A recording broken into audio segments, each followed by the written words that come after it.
Welcome everyone and hop aboard. Today we're going to be sailing into the vast ocean known as the Stoic philosophy. Specifically, we're going to be talking about how this philosophy has been bastardized over the last few years on social media, YouTube, this platform. It's been getting completely misinterpreted, and I just want to set things straight. During your time on the internet, I'm sure we've all come across a TikTok or two where some podcaster is mentioning or talking about Stoicism in one way, shape, or form. And they always talk about similar things, about how it's all about handling pain and being emotionless, as if you're some fucking statue that cannot be damaged or tumbled over.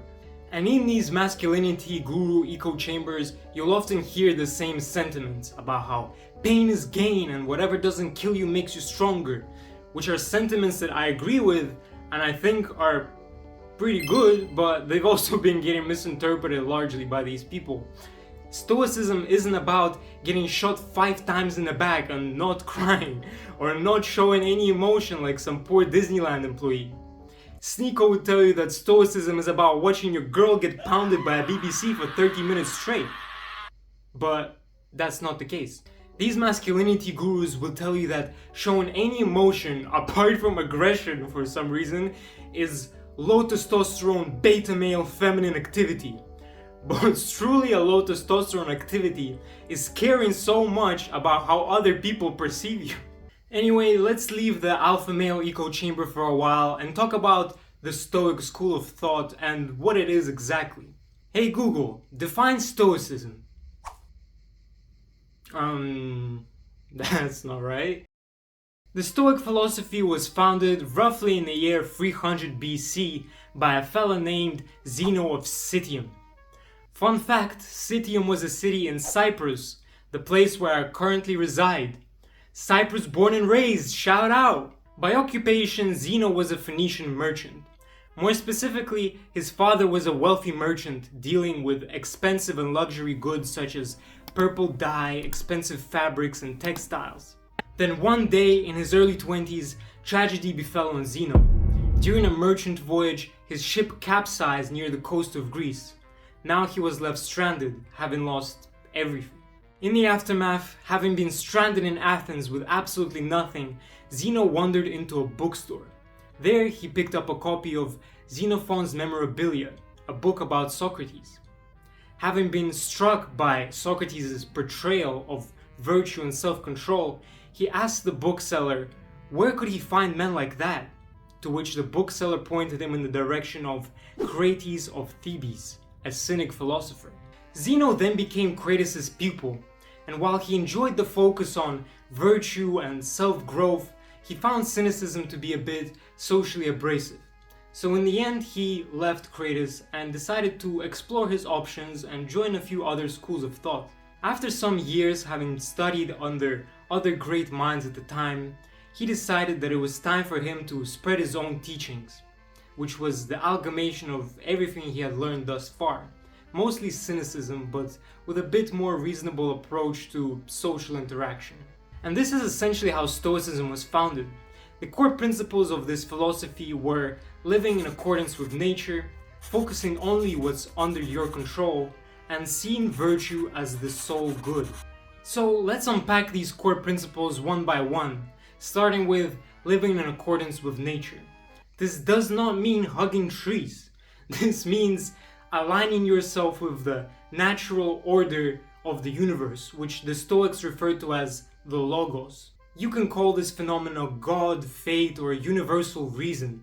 What this essentially means though is that everything happens for a reason. Zeno even once jokingly said that he made a prosperous voyage when he suffered that shipwreck. Even though he lost treasures and valuables, he gained something much more important, which was a path to spirituality, which wouldn't have been there for him if he was surrounded by external possessions.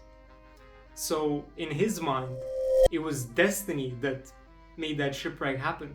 Next, let's talk about focusing on things that are under your control. What does this mean? Well, let's take Zeno for example once again. When his ship capsized, he had 2 options in front of him. He could have either played the victim and started crying about how unfair the world is and how he lost absolutely everything. But he didn't. Instead, he realized that he has no longer any power over that situation. Sure, if he had a couple of testosterone vials, maybe he could have jumped into the ocean and stopped the waves or something like that, but we live in reality. There's no point in giving more attention than needed to things that are out of your control. That's just living life inefficiently.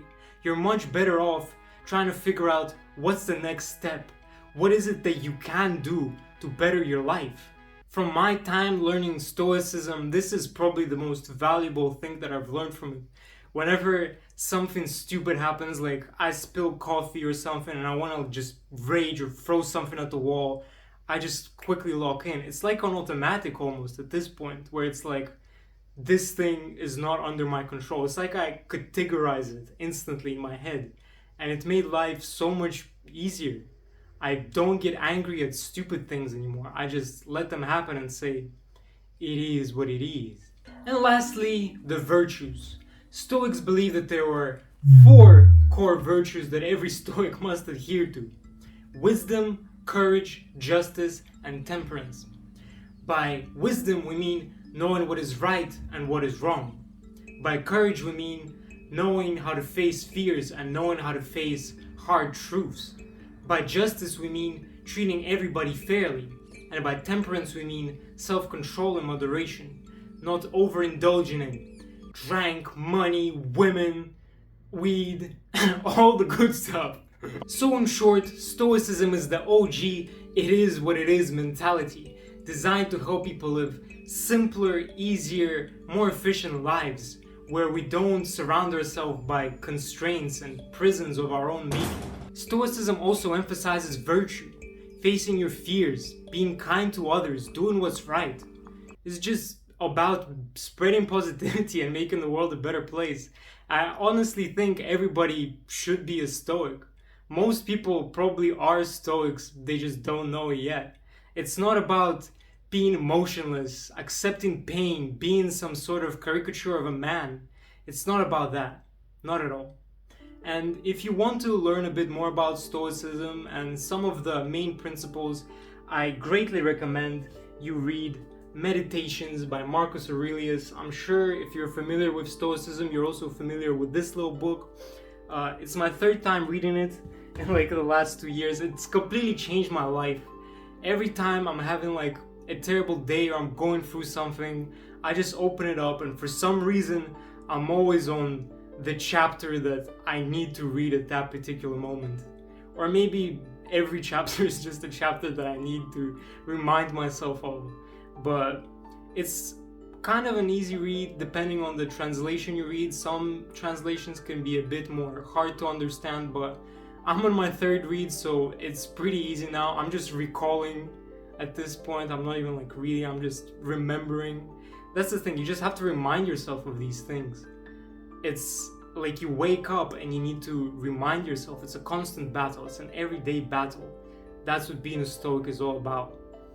But regardless, I hope you enjoyed this video and that you understand a bit more about Stoicism and about the fact that it's not about being emotionless or subjecting yourself to pain and watching your girlfriend get pounded by 5 dudes.